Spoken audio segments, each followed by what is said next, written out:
Good morning to all my friends and family, and welcome to this episode of Jim's 5 a.m. Club.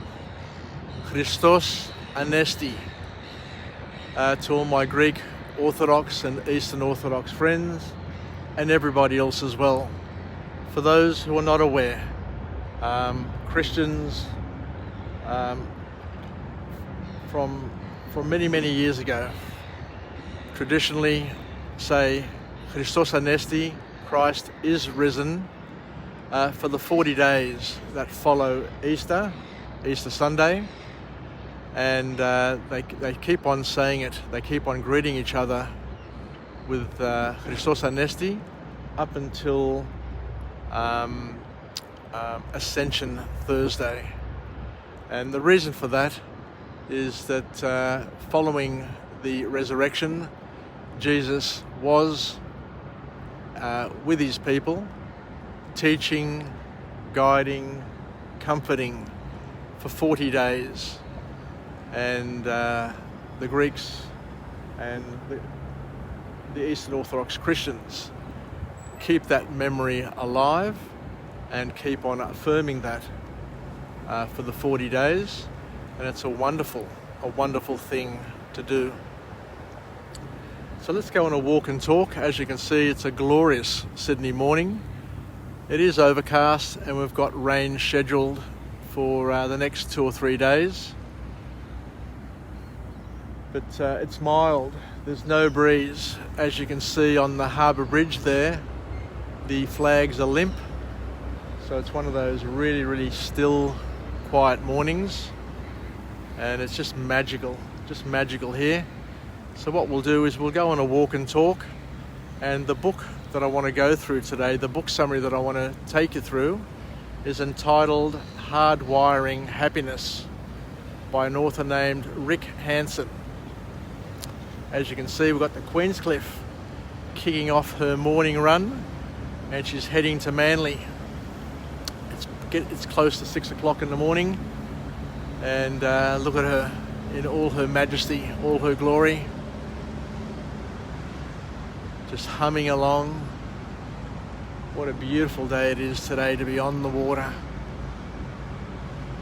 So the author kicks off the book with a wonderful quote saying that by just staying a few extra seconds and staying with a positive experience, even the comfort in a single breath, you are helping turn a passing mental state into a lasting neural structure. So what the author here is suggesting is we're looking at the science of happiness. And what the author is saying here is that even if you hold on to a good moment for an extra little amount of time, that holding on to it helps ingrain it and make it more memorable, and helps you keep it and to be able to relive it and to recall it a little bit better.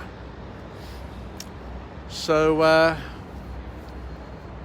the author then goes on to talk about a few things, and it's all very practical and useful.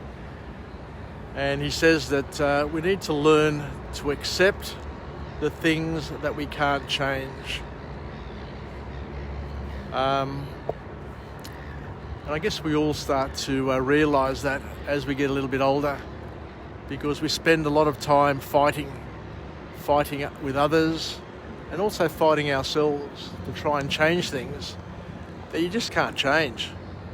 They're outside of our control. They're outside our circle of influence, and trying to change things is a little bit like hitting your head against a brick wall. It's only going to damage yourself, and it's not going to make any change to anything else. So the author here also talks about learning how to proactively battle negativity and overcome the tendency to exaggerate the negativity. That is a real powerful message there. Because what the author tells us, and I think we get to know it as well, there are some people around us who just seem to exaggerate the negativity, just seem to blow things out of proportion. And we can get around it. The author's saying that we can get around it. It's not something that can't be fixed and can't be solved and can't be managed.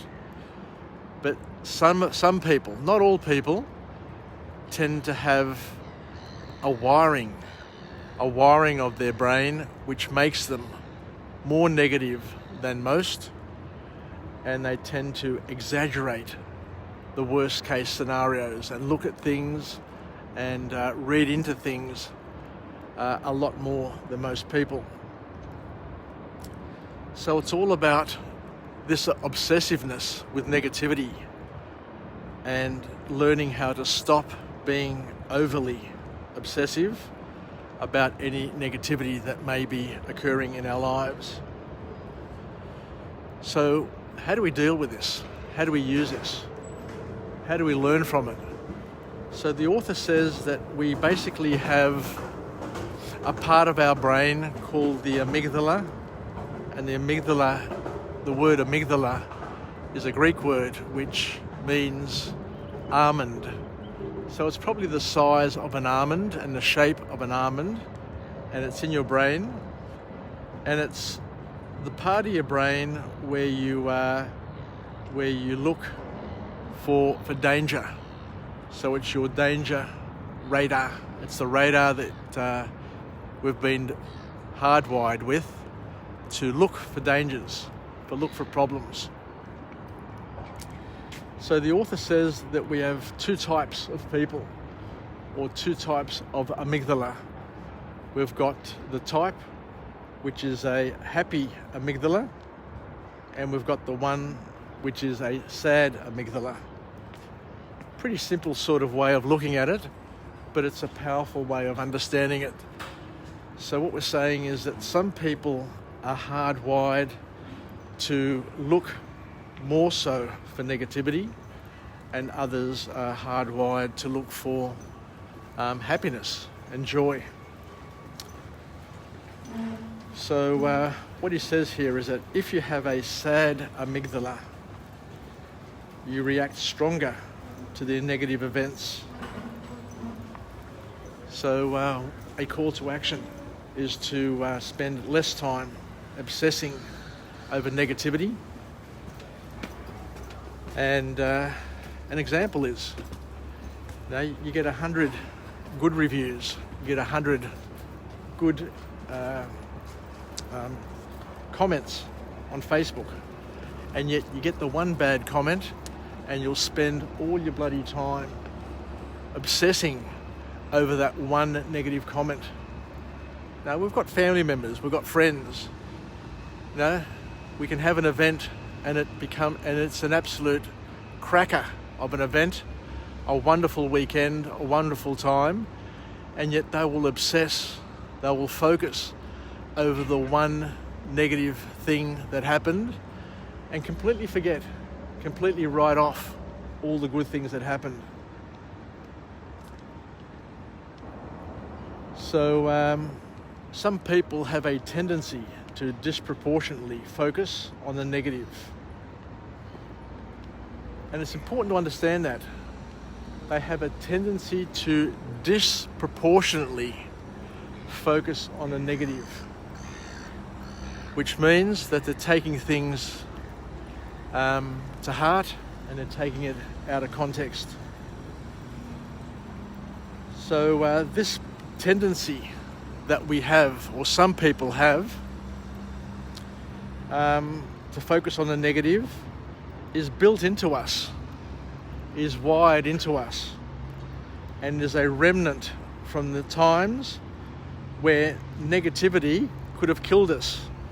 So in terms of our primitive brain, there are times in the past where it was good to be negative.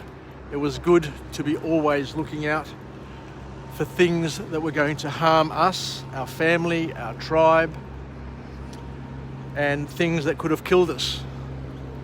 The saber tiger that could be just over the rise here. So, as we said, we've been created with that negativity. We've been wired that way in the past, and it's served us. But what the author is saying now is that no longer serves us.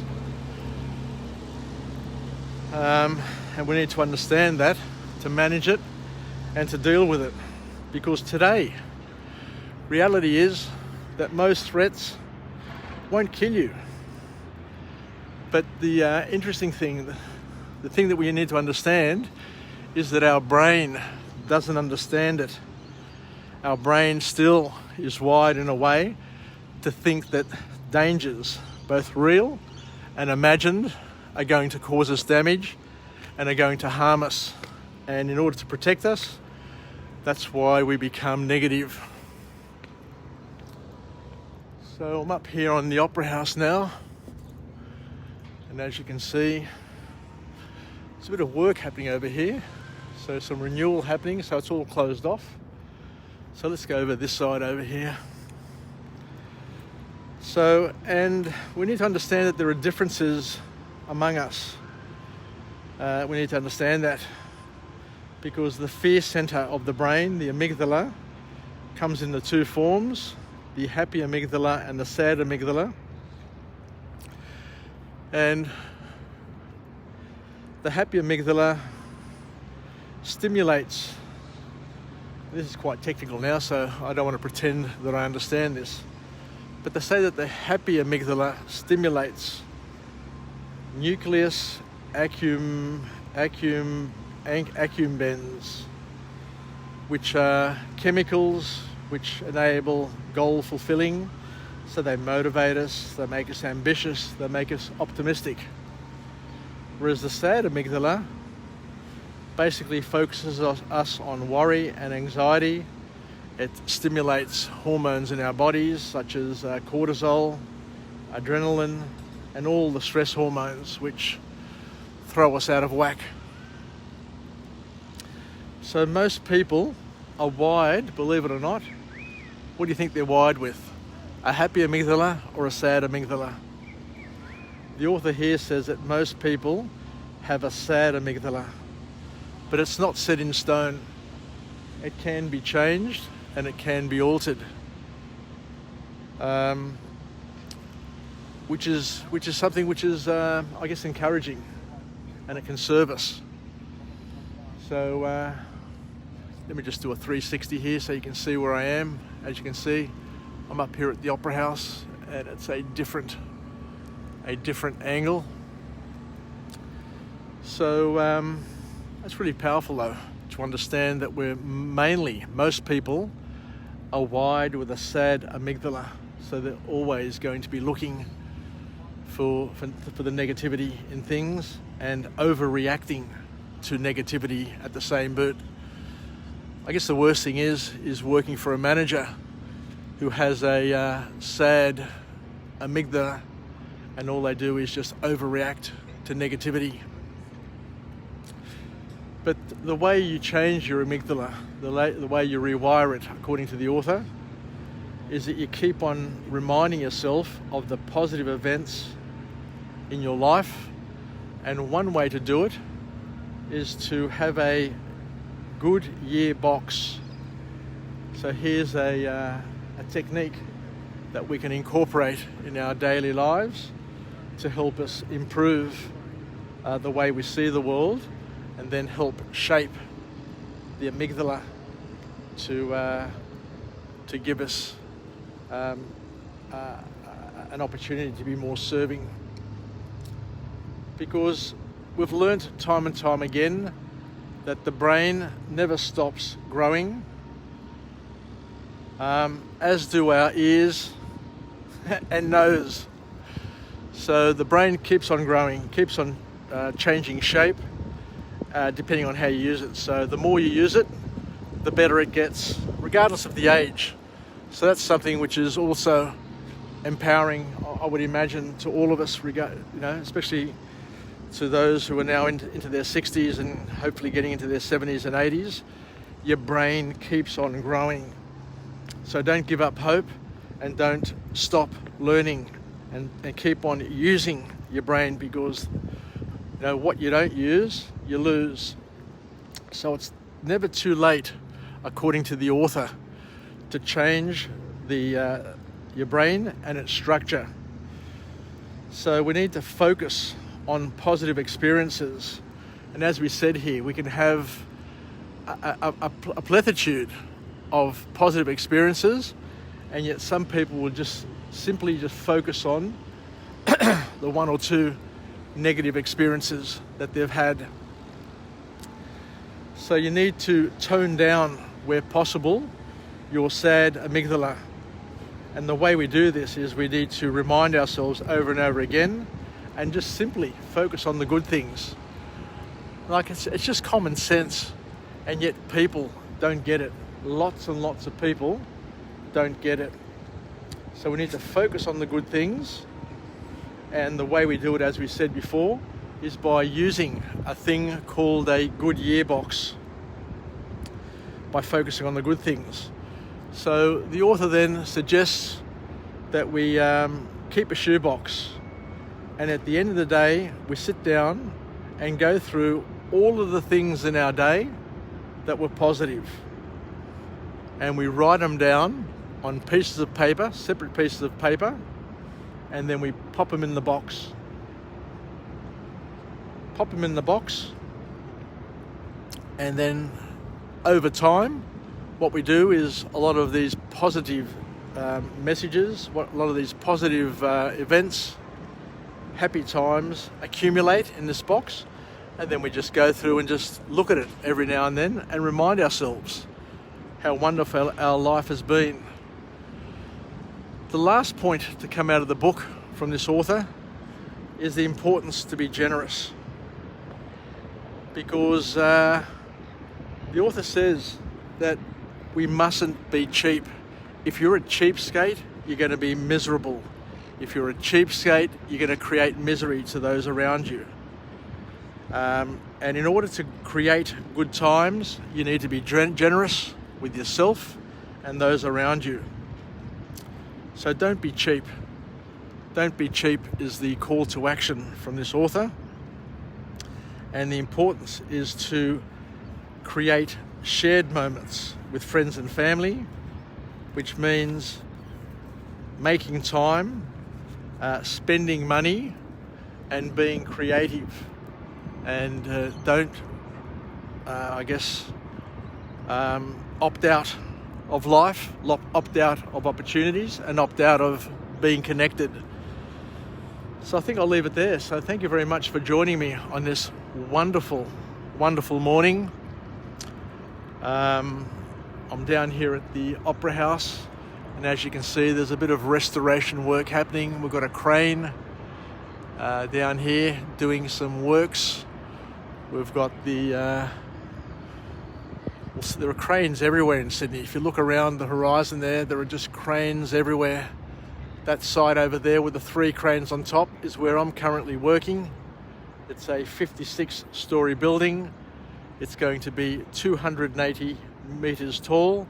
It's going to have the same sort of height and level as Crown Casino. And as you can see, Sydney is just going through a boom of development. And following COVID, we are going to leapfrog countries, and there are going to be people all over the world lining up, millionaires lining up to come and live in this wonderful city. So don't think that the property market is going to slow down. It's just going to keep on rolling on, because Sydney, Australia, is a top shelf destination and place to live. It has a lifestyle for those who enjoy lifestyle, which is superb, and a wonderful place to be. So let's finish off with a positive affirmation. I'm alive, I'm well, I feel absolutely great. To my friends and family, stay connected, stay relevant, stay reasonable. Thank you very much for joining me on this book summary entitled Hardwiring Happiness by Rick Hansen. And let's try and tone down our sad amygdala and to not exaggerate the negativities, and to try and nip the people in the bud who are around us who are trying to exaggerate the negativities in our lives. You know who I'm talking about.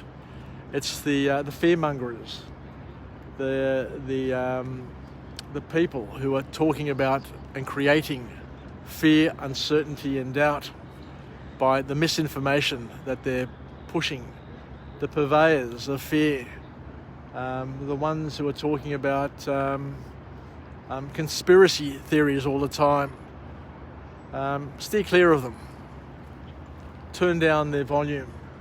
Spend less time in their company, because they are suffering from a sad amygdala.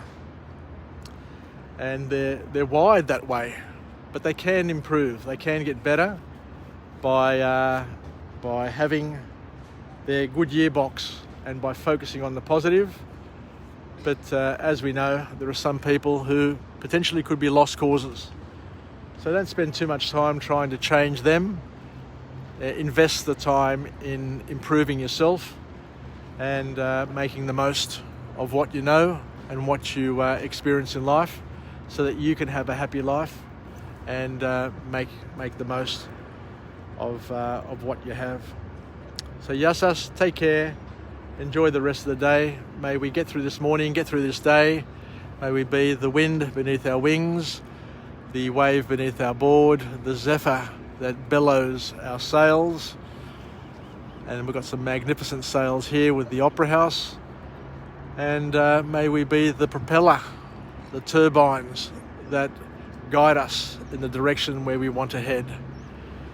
Yasas. Take care, and I look forward to coming to you again from a different location with a different message on this wonderful Tuesday here in Sydney, this autumn day, which is just glorious.